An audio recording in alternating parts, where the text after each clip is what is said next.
24 যদি না হতো 26 সালে বাংলাদেশে কোনো নির্বাচন হওয়ার কথা ছিল না। বর্তমান সরকারি দল প্রথমে হায়ের পক্ষে ছিল না।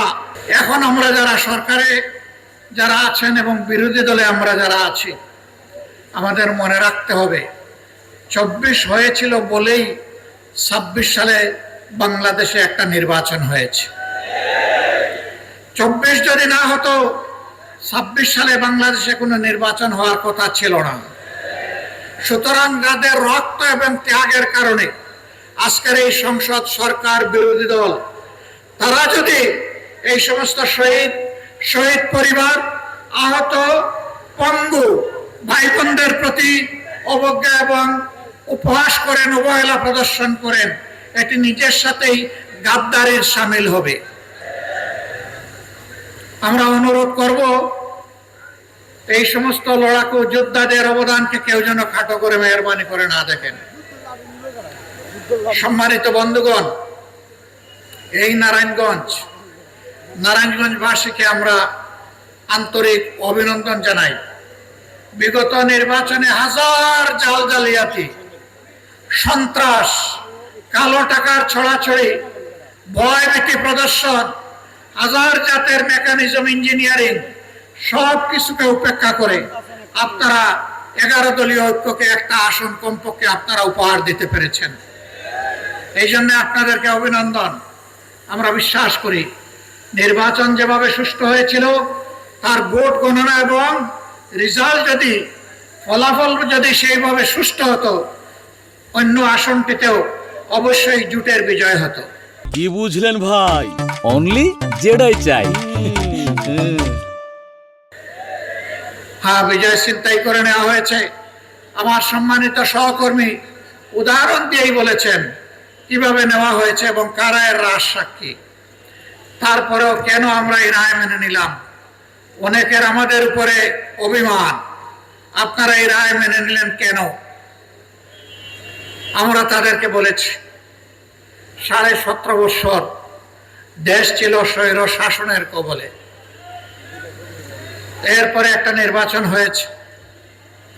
নির্বাচনে তো জনগণ ভোট দিয়েছে।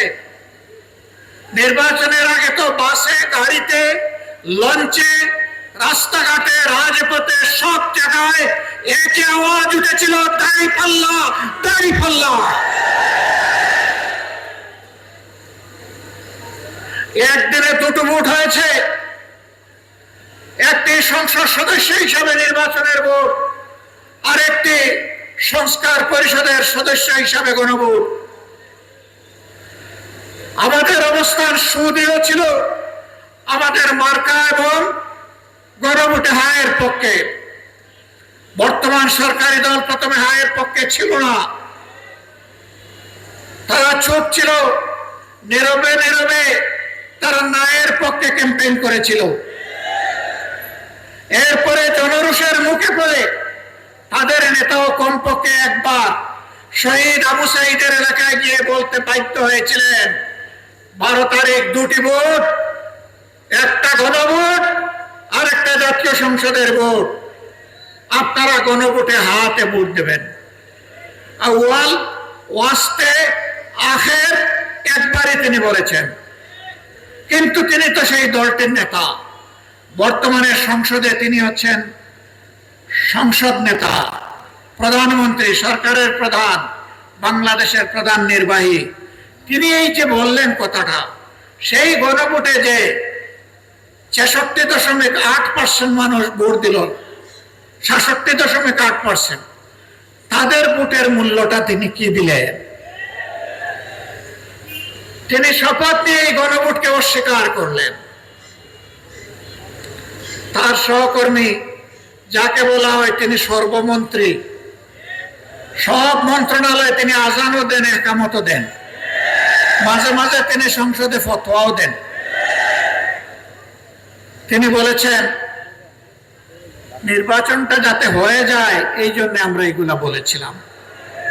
লজ্জা! একটা সংগঠনের শীর্ষ জায়গা থেকে যদি জনগণকে এইভাবে ধোঁকা দেওয়া হয়, তাহলে রাজনীতি এবং রাজনীতিবিদদের প্রতি মানুষের আস্থা থাকবে কেন? মানুষ কেন রাজনীতি এবং রাজনীতিবিদদেরকে বিশ্বাস করবে? আমরা ওই রাজনীতি করি নাই, আমরা ওই রাজনীতি করব না।